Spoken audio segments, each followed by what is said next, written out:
Do you want to improve your English so you feel comfortable and confident traveling around the world and meeting new people? Today, you'll expand your vocabulary with 100 important phrases for travel. Welcome back to JForrest English. Of course, I'm Jennifer. Now let's get started. Woohoo! You're going on vacation. You know exactly where you want to go. So let me give you the airport vocabulary that you need. The very first thing you should do is, of course, pick your airline. Your airline is the company that you're going to use to travel with. So the most popular airline in the world, as far as I know, is Qatar Airways. Delta is a really popular airline as well. British Airways is pretty common. And United is a very popular one as well. So the very first thing you do is you pick your airline, the company that you use to travel with. Now, airfare is just the cost of your ticket. So the word fare is generally used to talk about cost of travel and transportation. So here we're just adding the word air in front of it so you know it's for an airline, airfare. And when you're deciding on your airfare, you have to pay attention if it's a one-way or a round trip. Because let's say it tells you your airfare is $300, but that's just for a one-way ticket, which means it's only going to get you to your destination. It's not going to get you back again. So that's called a round trip. Round like a circle, you go there and you come back. So you can have a one-way ticket or a one-way airfare or a round trip. And then once you book your airfare with your preferred airline, they're going to give you your ticket. So your ticket, most people just get an electronic ticket. That's also called your boarding pass. Your boarding pass. Remember the word boarding because I'm going to talk about it again later. So your boarding pass, that has all your flight information. It has your name, it has the name of the airline, it has the flight number, it has the time, the departure, and the arrival as well. It has all that information on your boarding pass. And most people just get electronic boarding passes now, your e-boarding pass. So you booked your one-way or your round trip, you have your ticket, your boarding pass, you get to the airport. Now the first thing you're going to do is check a bag. If you are checking a bag. So what does it mean to check a bag? When you check a bag, it's when you have a larger suitcase, a larger bag, and you put the bag under the plane. So you leave it at the conveyor belt and they take care of your bag. You just drop it off. But keep in mind that now a lot of airlines will limit how many bags you get. Some of them don't even allow you to bring any bags on the plane unless you pay extra for it. So you need to check with the airline or check your ticket because it will tell you how many checked bags you're allowed. So if you're checking a bag, that's the very first thing you would do at the airport. You would check your bag. Now, if you're not checking your bag, you have a carry-on, So that's the name of the suitcase, the bag, the backpack that you carry on to the plane. You bring that bag with you onto the plane. So you do not check that bag. If somebody sees you and they say, "Oh, would you like to check that bag?" You say, "No, this is a carry-on." You don't check it, okay? So that's really important. So you either check your bag or you have your carry-on bags, your carry-on suitcase, and then you go through security or you go through customs. Now, security is when you're going to put your carry-on, your purse, any of your belongings into the little bin and it goes through the camera so they can see what's in your bag, and then they're going to check you as well to make sure you're not bringing anything prohibited onto the plane. So you go through security. Now, if you have a domestic flight means you're flying within your country. If you have a domestic flight, then you don't need to go through customs. However, if you have an international flight, which means you're flying to a different country, you also need to go through customs. When you go through customs, that is security to make sure that you are allowed to enter the country that you're traveling to. So they might check your visa. If you are required to have a visa to enter that country, you might have to fill out some additional forms as well. So after you go through security and you go through customs, if you need to go through customs, now you're officially in the airport, and this is where you're going to board your plane. So notice I said to board. Remember before I said you have a boarding pass? Well, that word boarding comes from the verb to board. The verb to board a plane, simply means you get on a plane. But that's the word we use, to board the plane. And your ticket is going to have your boarding time. The boarding time is the time you get on the plane, and then the departure time is the time the plane actually takes off. So when the plane takes off, it leaves the ground and it goes into the air. So of course you have to board the plane first because everybody needs to get settled into their seats. They need to get their bags put in the proper place. They have to do all the pre-flight security and all of that as well. So generally you board half an hour before departure, before takeoff, before you leave. And you're going to board your plane at a specific terminal and gate. So a terminal and a gate, that's just the names that they use to organize the airport, because airports can be really, really large. So they need to divide the airport into different sections, and those sections are called terminals.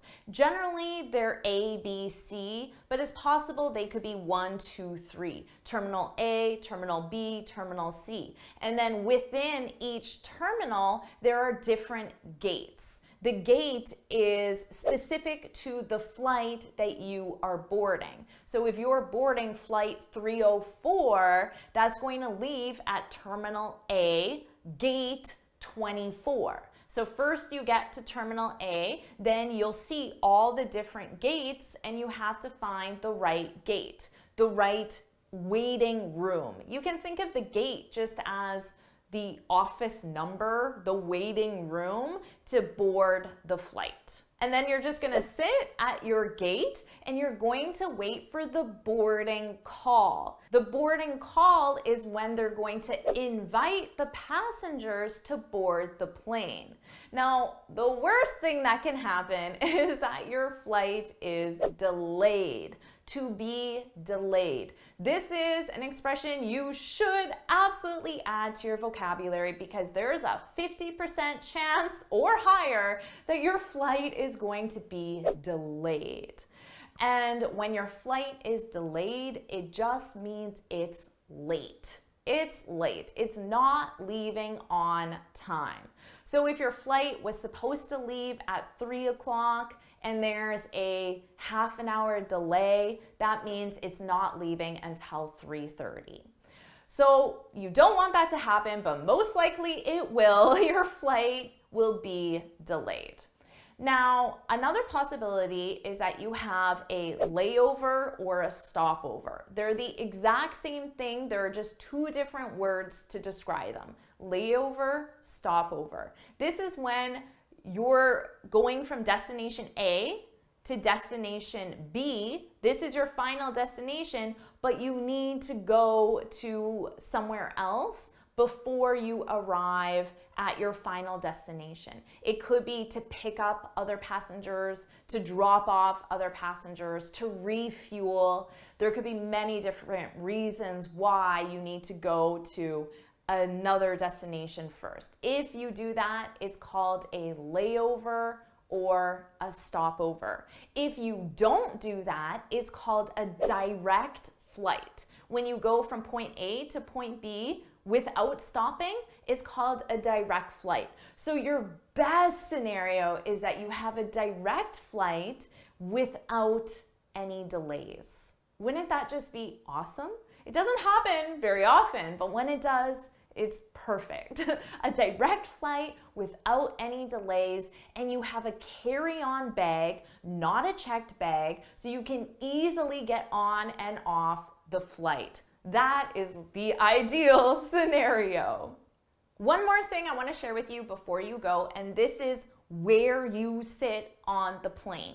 So when you get on the plane, you're going to see an aisle, Don't let the spelling confuse you. The spelling and the pronunciation are very different. It's pronounced aisle, okay? Now, if you sit closest to the aisle, that is the aisle seat, Now, if you sit closest to the window, that's the window seat, Aisle seat, window seat. And if you're unlucky, you might be stuck in the dreaded middle seat. And I think it's pretty obvious where the middle seat is. It's between the aisle and the window.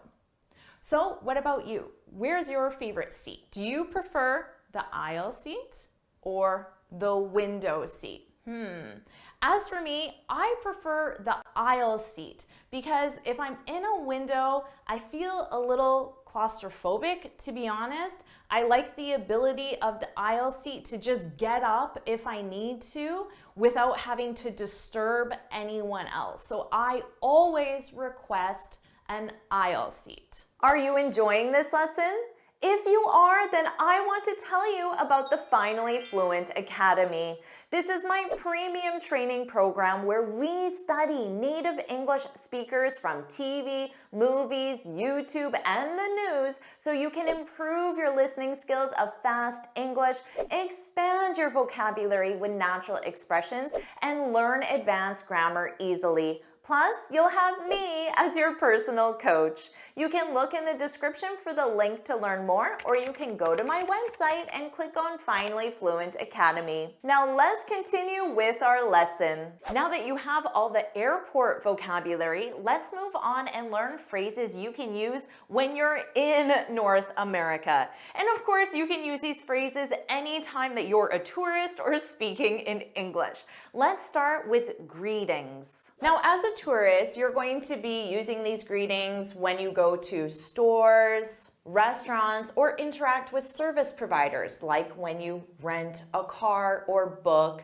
a tour. You can simply say hello, because for more impersonal interactions, when you don't know the person socially, we just say hello. That's the standard greeting in these situations. You could also say hi there. So add there. Hi there. Hi there. When you go into a restaurant, a store, hi there. Of course, you wouldn't wave. I'm just doing that. I guess you could. Hi there. Hello? Now, time specific, you could say good morning, good afternoon, or good evening. Don't say good night because that's what we use before you go to sleep. So after 4 to 6 p.m., you can say good evening. Now, only for morning, native speakers, we drop the good and we just say morning, morning, but we don't say afternoon.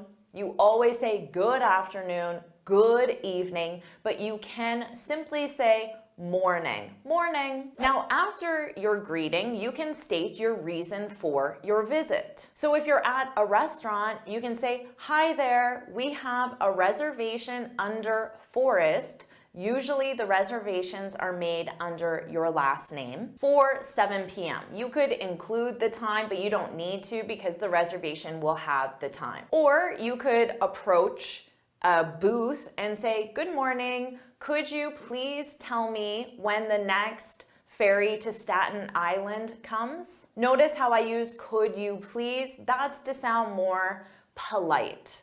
Now don't worry about taking notes because I summarize everything in a free lesson PDF. You can look in the description for the link. How about this one? Excuse me, do you carry sunscreen? Do you carry? You're asking the store if they have. Do you carry sunscreen? Now notice, excuse me. This isn't necessarily a greeting, but it's what we use to get someone's attention. So if the store person is stocking a shelf, you can say, excuse me, and then they will stop what they're doing and look at you. So it's used to get attention. Now, technically, you can say, pardon me, do you carry sunscreen? But pardon me isn't very common in North America in this context. In North America, we use pardon me if we don't understand something. So if someone's talking to me and maybe there's a lot of background noise, I might say, pardon me, to ask them to repeat themselves. But we don't really use it to get someone's attention, so just use excuse me to get someone's attention. Now let's review all the phrases you need if you don't understand someone or if you don't hear them because there's a lot of background noise or maybe they just spoke very quietly. Like I said, pardon me. Pardon me. Now you can also say excuse me, but it's more in a questioning tone. Excuse me? Sorry, I didn't catch that. Now you can always say, sorry, English isn't my first language. So you're giving them the information they need to know so they can adjust.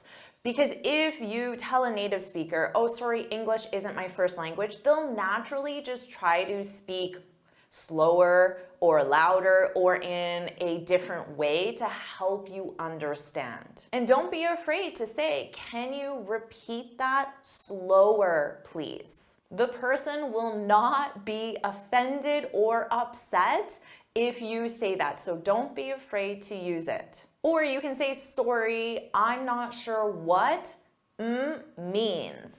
That means, or if you know the specific word, you can say, I'm not sure what a transfer means. Can you explain it a different way? Can you give me more information? Can you help me understand? Or simply you can say, sorry, I don't understand. English isn't my first language.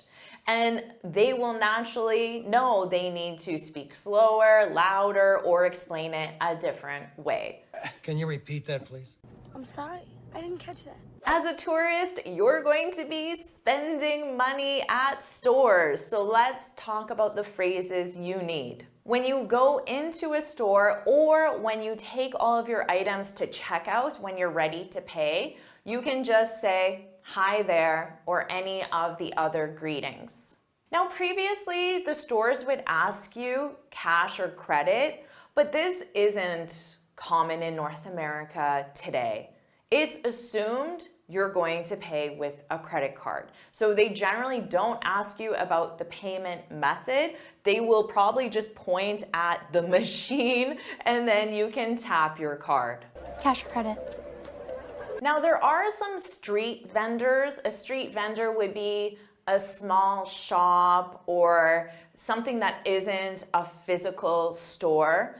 It is possible that they only accept cash, but this is becoming less and less common. Basically, everywhere you go in North America, you can pay with your card, even the smallest street vendors, because they have a little device they put on their phones and then their phone turns into a payment processor and you just tap your card on the phone. So even at very small vendors, you can likely pay with your card, but of course bring a little cash with you. You can ask, how much is this for one item? How much are these for 2 or more items? Now, after you pay, they might ask you, do you need a bag? Now, they might say, need a bag, or simply bag with a rising intonation to show it's a question. Plastic bags are not used at most stores in North America. They are banned for environmental reasons. So if you need a bag, most likely you have to pay for that bag. Instead of plastic, stores use paper bags, and they're probably about 15 cents per bag. Or you can get a reusable bag, depending on the quality, $1 to $3. A lot of smaller stores, convenience stores, markets, they still use plastic bags, but the bigger stores generally don't. But you can always ask them, can you give me a bag, please? Or I need to buy a bag. Now, sometimes I hear students say, please, I need to buy a bag. And they put please at the beginning of a statement, but that is not common in North America and it sounds a little awkward. So put please at the end. I need to buy a bag, please. Please commonly comes at the beginning when it's the imperative. So you're giving an instruction. Please put the receipt in the bag. Put the receipt in the bag is the instruction, and you can add please at the beginning to sound more polite. You could also add it at the end. After you pay, they might say, do you want a receipt? Again, to try to be more environmental and save paper, they don't automatically print receipts. They might just say, need a receipt, want a receipt, or receipt. You can say, no, that's okay, no thanks, yes please. Now, right before you pay, they might say something really long that you don't understand. They may be asking you for a donation, which is very common. Do you want to donate $1 to the Children's Hospital? They might ask you if you have a points or rewards membership with that store. Or they might ask you if you want to sign up for something like a Walmart MasterCard or a points card or a membership. If you don't understand, just say no thanks. No thanks, because they're probably just trying to give you something additional. Now, if you go into a clothing store or a larger store, they will greet you and they'll ask you if you're looking for something specific. You can say, I'm just looking. I'm just browsing, but in North America, looking is more common. I'm just looking, thanks. No thanks, I'm just browsing. Oh, I'm just looking, thanks. Or if you are looking for something specific, you can say, I'm looking for a small backpack. Where can I find men's socks? Do you carry sunglasses? If you're buying clothing, you can ask, where can I try this on? Where are the fitting rooms, the changing rooms, which is where you try things on. You can also ask them, what's your return policy, to know if the item is returnable or exchangeable. Now let's talk about dining out at restaurants. When you go to a restaurant, you can use your greeting, hello, hi there, good afternoon, table for two, please. Or you can state, we have a reservation under, and then your name, generally just your last name, under Forrest. Or maybe you want to make a reservation. Can we make a reservation? And they'll ask you when or what day, how many people, and what time. Table for two, please. Now, if you're staying at the restaurant, you can ask them, do you have any tables outside? Do you have any tables on the patio? So they mean the same thing. The patio or outside is an area that is outside. So you have inside or outside. Outside is on the patio. And if you're inside and you see this really nice table by the window, you can say, can we sit by the window, please? Are there any booths available? So maybe they're putting you at a table with chairs, but you want to sit in a booth. Just ask them, are there any booths available? If you have any allergies, you can tell your server, I'm allergic to shellfish. Or maybe you see an item, a stir fry with chicken, and you want to know, can you make that vegetarian? Can you make that vegan? Can you make that gluten-free? To order, just say, I'll have.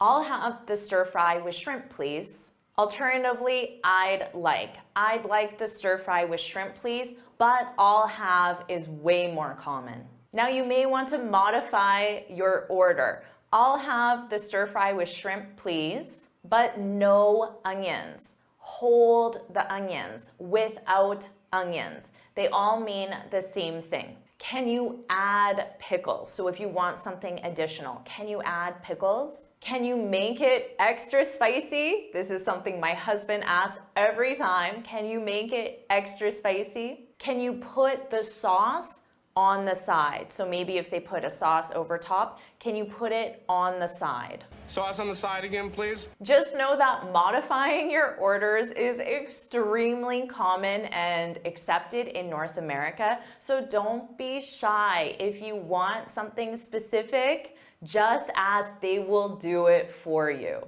And don't forget to ask for water, because as a tourist, you need to drink a lot of water. Can you bring us some water, please? They might ask you sparkling or still, bottled.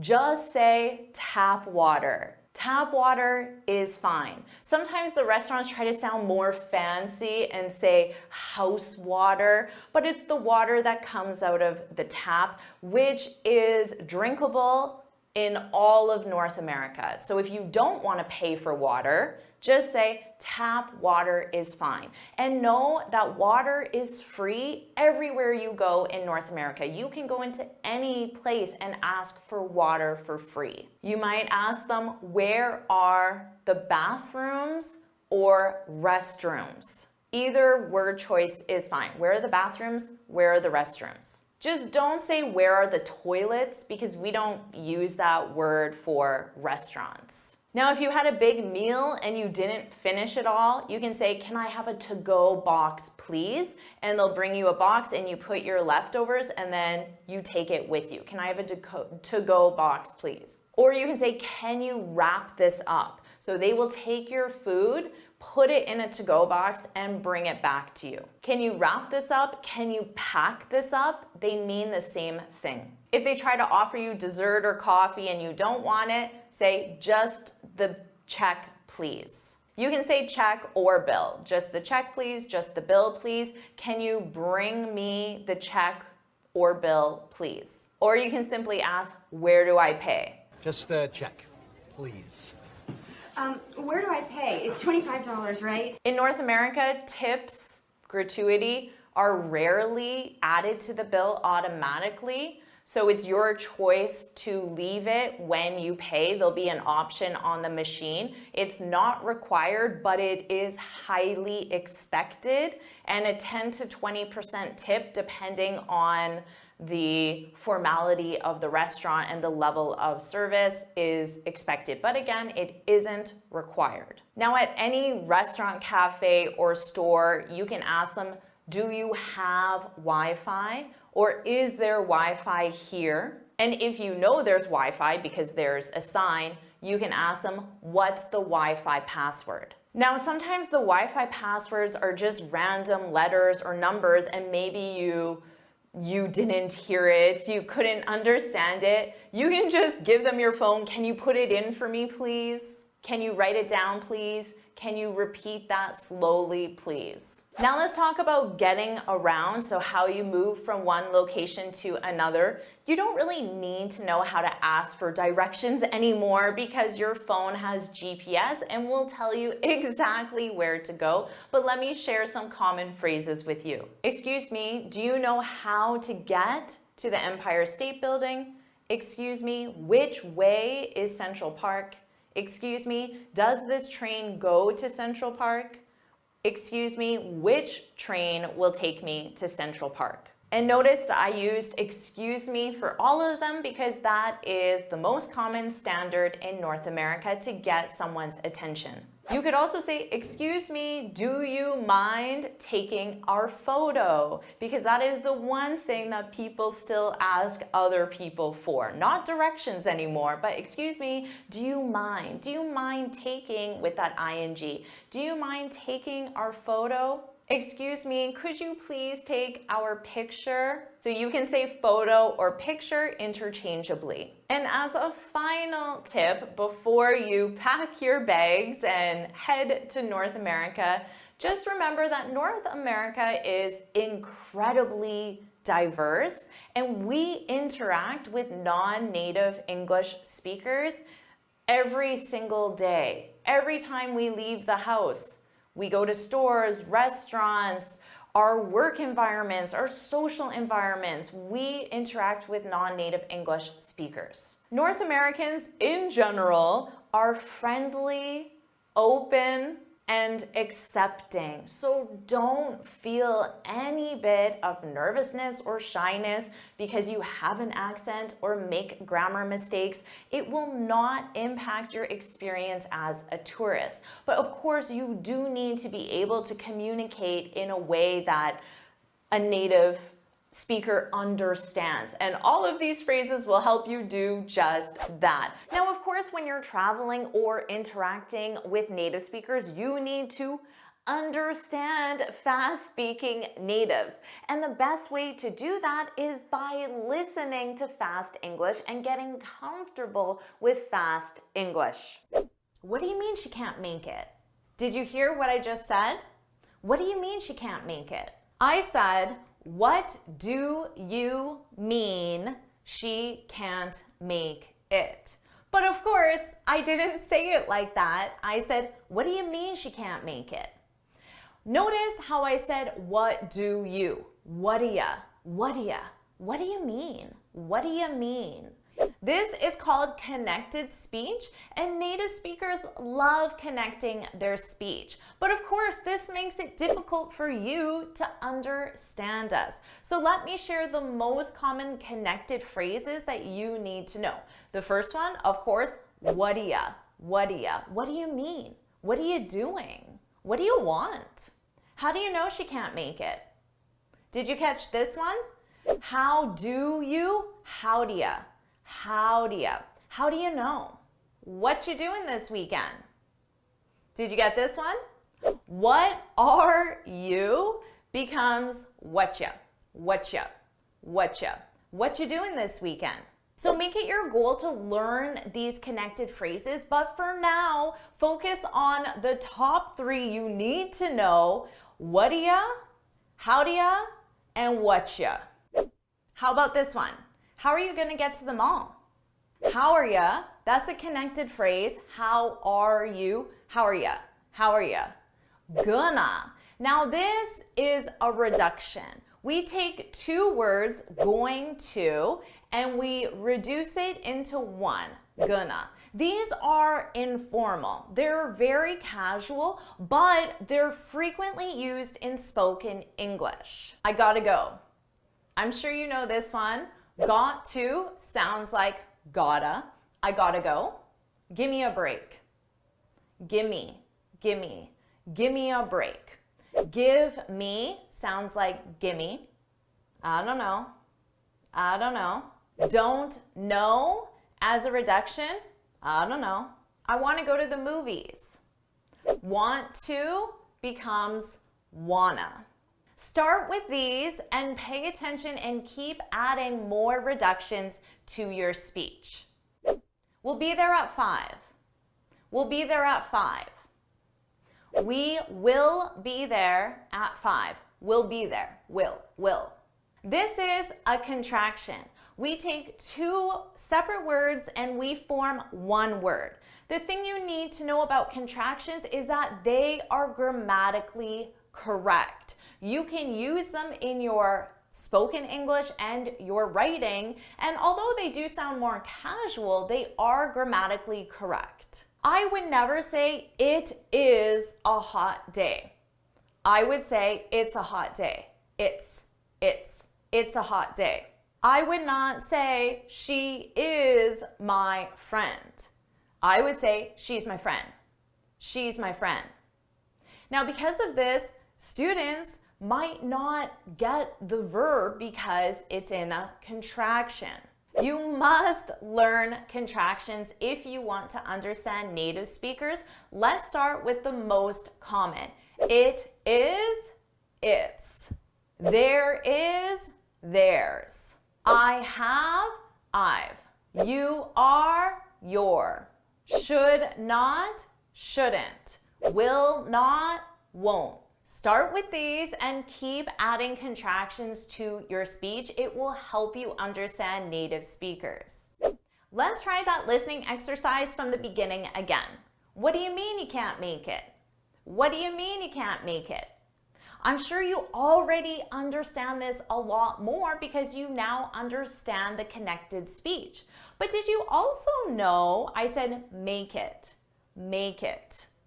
Now, if you looked at each individual sound, it sounds like May, kit. So you might be thinking May, the month of May, April, May, and kit, like a Kit Kat bar? I don't understand. This is linking. Linking is when we take a sound from one word and we put that sound on the next word. We do this in English to help us connect our speech and smooth our pronunciation so we can speak without pauses. Make it. Notice there's that k on make, but it forces me to take a pause. Make it. So to get rid of that pause, I take that k and I put it on the next word. Make it. Make it. Let's try another listening exercise. You shouldn't walk alone at night. Now, I used a contraction. Should not becomes shouldn't. You shouldn't. And then I said walk alone. But again, there's that k sound. So I take that K sound and I put it on the next word and it becomes cologne. But cologne sounds a lot like men's perfume, which we call cologne. For women, it's perfume, but for men, it's cologne. So this can cause confusion because you might think I just said cologne, meaning men's perfume. But this is part of walk alone. Walk alone. Walk alone with linking. The best way to get comfortable with linking is to study native speakers. So instead of listening to an entire 30-minute episode, just listen to one sentence on YouTube or on TV and pause and listen to that sentence many, many times and really get comfortable with how those sounds are pronounced together. And really get comfortable with how those sounds are pronounced at a natural pace. Let's try a listening exercise. I got a lot of merch. I got a lot of merch. I got a lot of merch. Here I used a reduction. A lot of is pronounced a lotta, a lotta. Now what is merch? Maybe you understood the sound, you understood I said merch, but you have no idea what that means.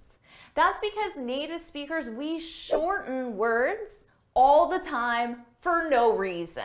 This is very casual and informal, but it's done in both a professional and social context. So merch is short for merchandise. If you work in a company that buys and sells products, most likely your coworkers will say merch, and you might not understand what they mean. That's a fab dress. Fab is short for fabulous. I have to take my cat to the vet. Vet is short for veterinarian. Are we meeting at HQ? HQ is an acronym for headquarters, which is the head office, the main office of a company. But pretty much everyone calls it HQ. So when you're studying native speakers, listen for these shortened words and just make a list of them and keep adding the most common ones to your speech. Let's try another listening exercise. You gotta cut it out. You gotta cut it out.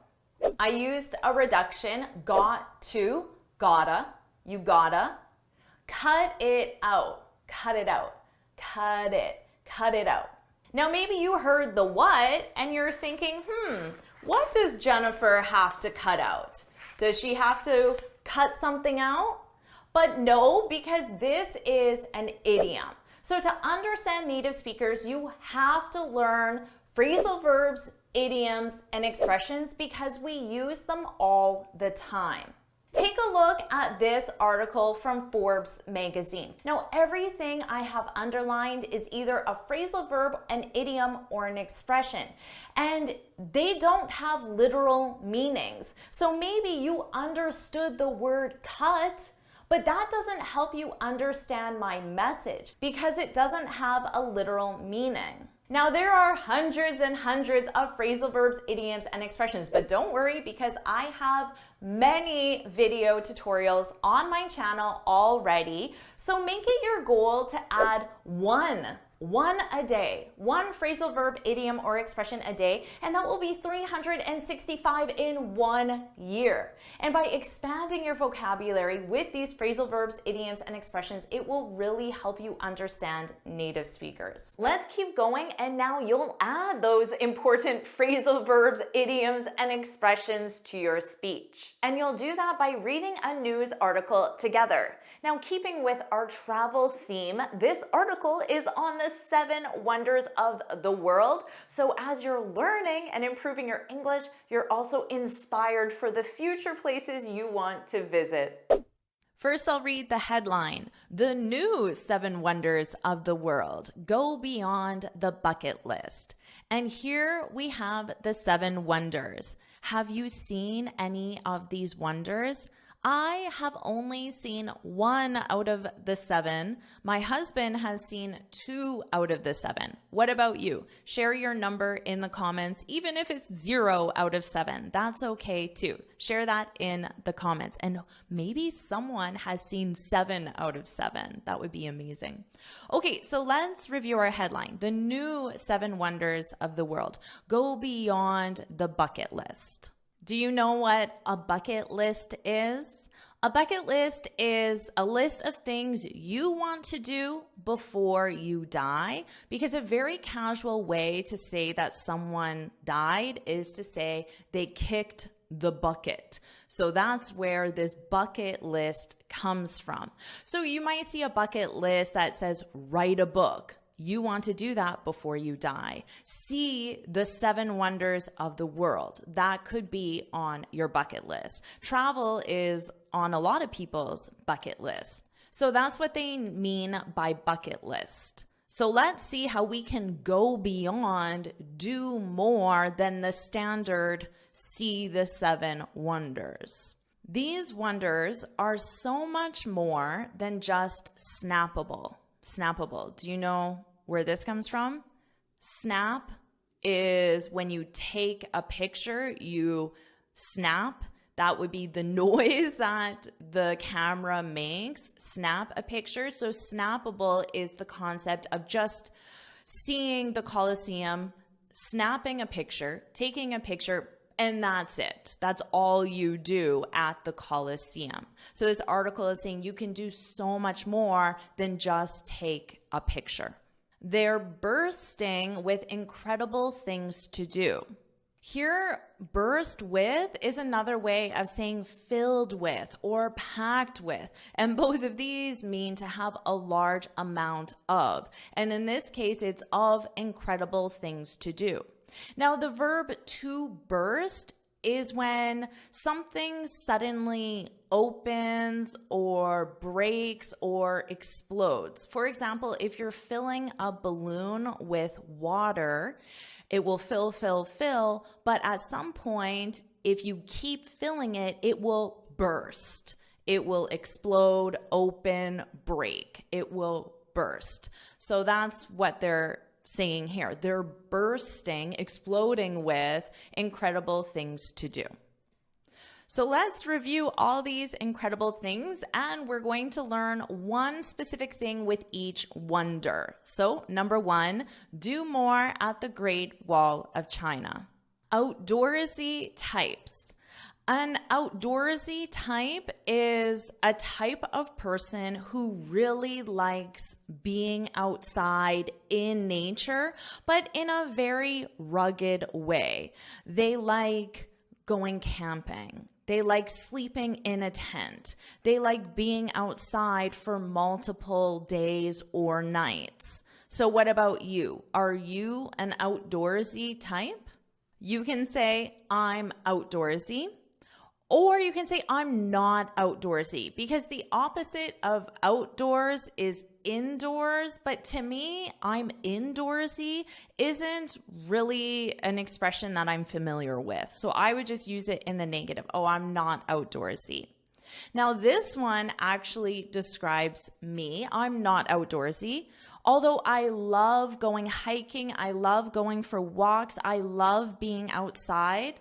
I do not like sleeping outside. I do not like cooking my dinner outside or bringing all my food with me and eating outside. So I like being outside for 3 or 4 hours and then coming back to a comfortable home, having a hot shower, sleeping in a comfortable bed, eating my food in my kitchen. That's what I like. So I would say I'm not outdoorsy, although I love nature. Outdoorsy types can consider camping overnight. See what I mean? To be outdoorsy doesn't mean you just like nature. It means you want to spend long periods of time. Overnight, for example, camping. Camping overnight. On the walls, rugged, janku section.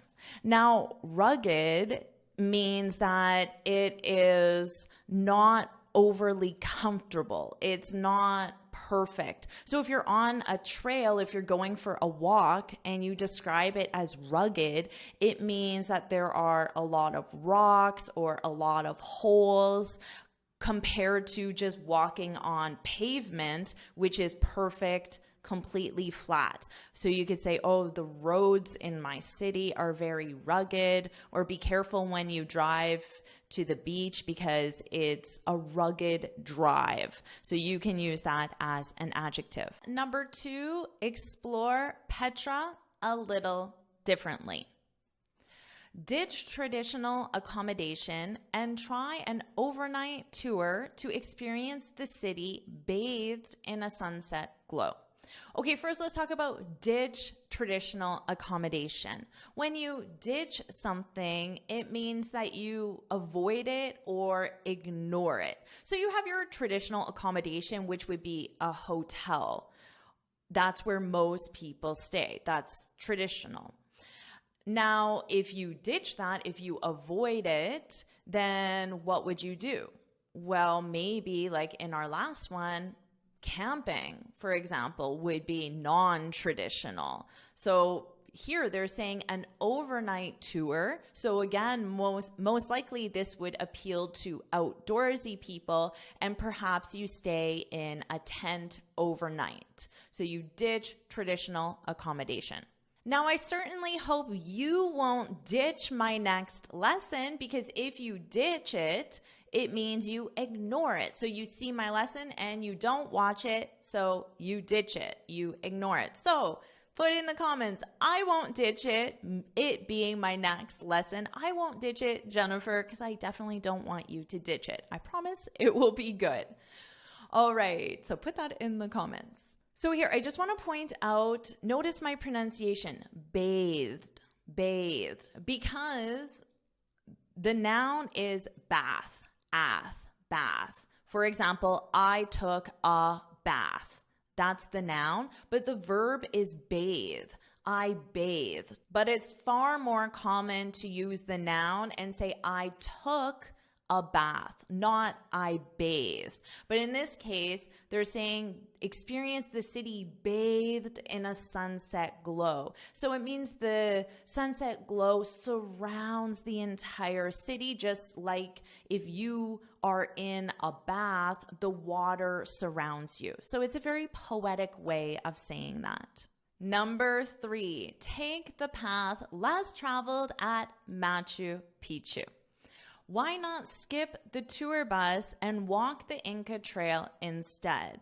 So here, skip the tour bus, exact same meaning as ditch. So to avoid, ignore, or not use. So you could say, I won't skip it as well, meaning I won't skip your lesson. I won't avoid, ignore, or not use your lesson. So you could say either one.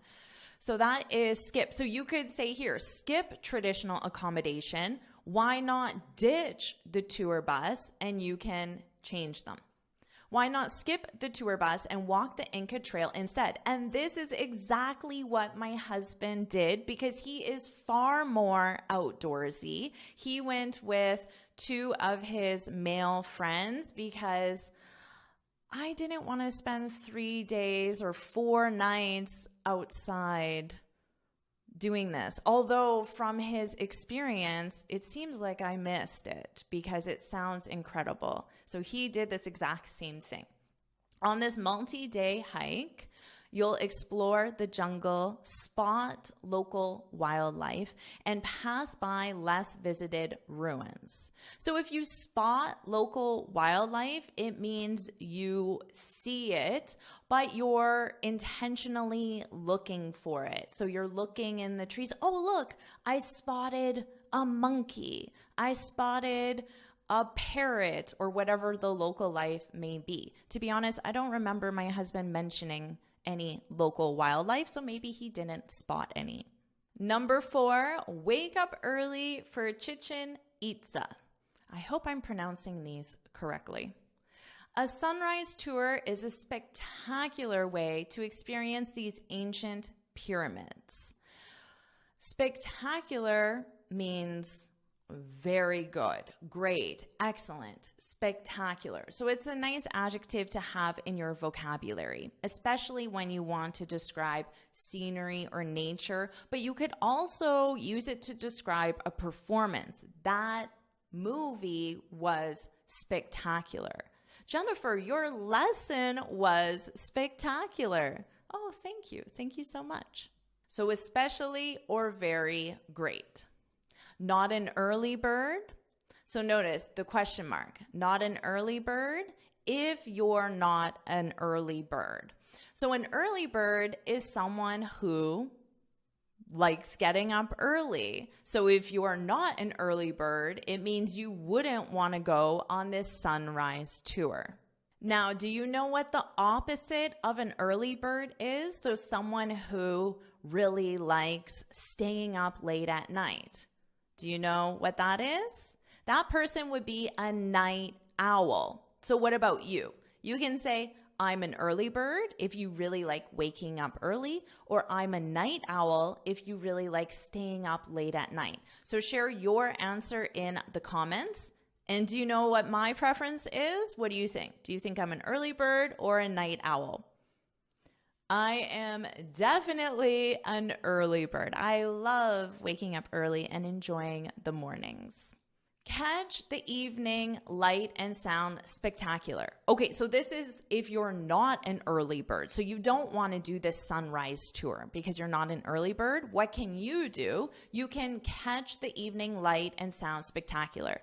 So if you catch a show, this is a show because spectacular is another word for an event or performance. It's the same noun, spectacular. Although don't confuse this with a spectacular way, which means a very great way, an especially great way. In this case, this is a noun, which means an event or a performance. The light and sound show, the light and sound event, the light and sound spectacular.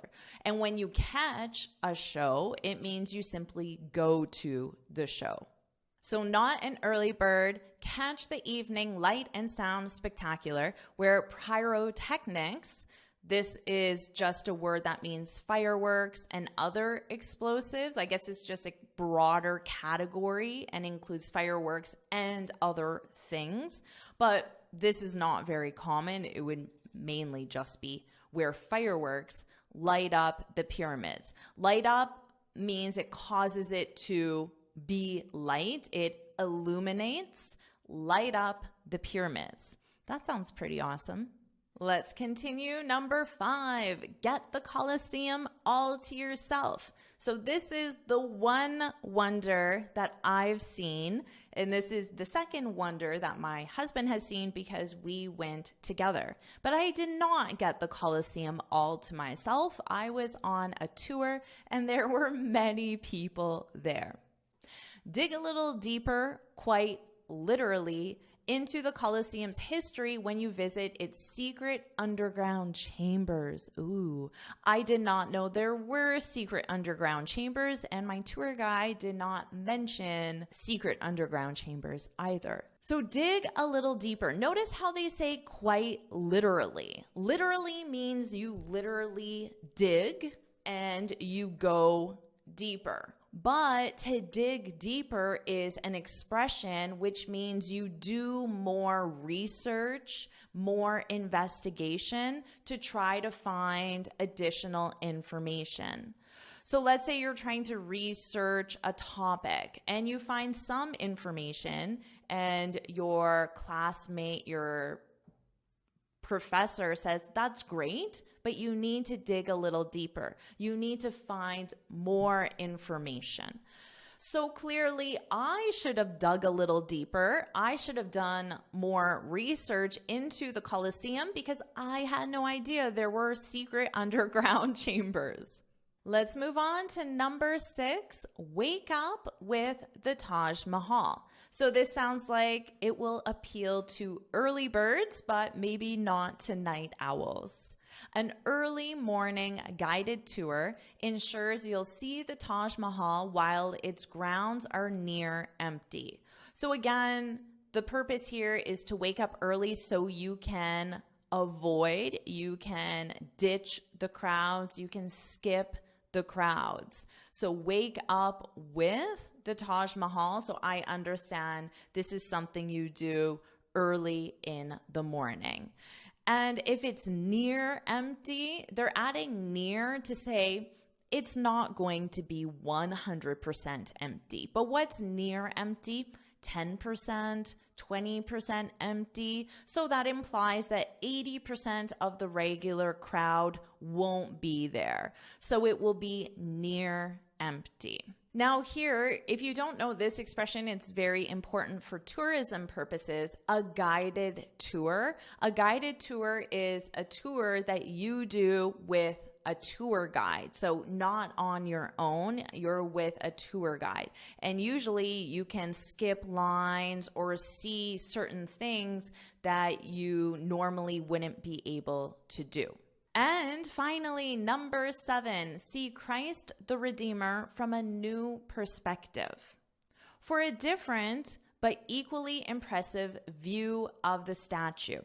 Okay, so notice here we have these 2 quotations. It means that the information in the middle can be deleted from the sentence and it will still be grammatically correct, and it's there to add additional information. Now, it's important to know this because if you had a verb after, the verb would be conjugated with whatever came before the first comma, not the last thing here. But we don't have a verb here. So this you can simply get rid of, and the sentence would be, for a different view of the statue, take a guided sunset sailboat trip in Rio's Guanabara Bay. But they're giving some additional information, but equally impressive. So by saying equally impressive, they're letting you know that you're not missing anything by doing the sunset sailboat trip instead of the traditional climb up the statue. So for a different but equally impressive view of the statue, take a guided sunset sailboat trip. Woo, sunset sailboat trip. So here, a guided means, of course, you're not renting a sailboat on your own and navigating on your own, although I'm sure some people have the skill and ability to do that, but generally you don't. So it's guided. There is a tour guide with you. A guided sunset sailboat trip. So this is a trip that takes place at sunset. So here sunset is being used as an adjective to describe what type of sailboat trip. So if you're looking at options, you would see a sunrise sailboat trip perhaps and a sunset sailboat trip in Rio's Guanabara Bay. So that's a different but equally impressive view of the statue.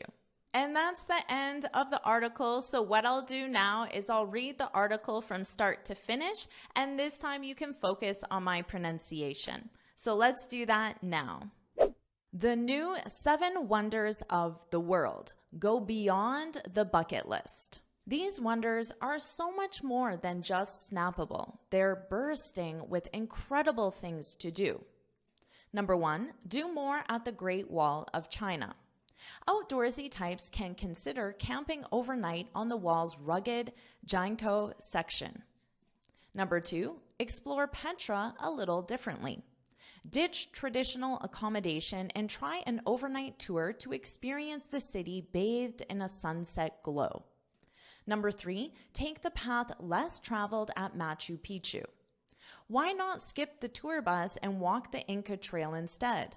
On this multi-day hike, you'll explore the jungle, spot local wildlife, and pass by less visited ruins. Number 4, wake up early for Chichen Itza. A sunrise tour is a spectacular way to experience these ancient pyramids. Not an early bird? Catch the evening light and sound spectacular, where pyrotechnics light up the pyramids. Number 5, get the Colosseum all to yourself. Dig a little deeper, quite literally, into the Colosseum's history when you visit its secret underground chambers. Number 6, wake up with the Taj Mahal. An early morning guided tour ensures you'll see the Taj Mahal while its grounds are near empty. Number 7, see Christ the Redeemer from a new perspective. For a different but equally impressive view of the statue, take a guided sunset sailboat trip in Rio's Guanabara Bay. Amazing job with this masterclass. Do you want me to make another lesson just like this? If you do, put let's go, put let's go in the comments. And of course, make sure you like this lesson, share it with your friends, and subscribe so you're notified every time I post a new lesson. And you can get this free speaking guide where I share 6 tips on how to speak English fluently and confidently. You can click here to download it or look for the link in the description. And I have another masterclass I know you'll love. Make sure you watch it now.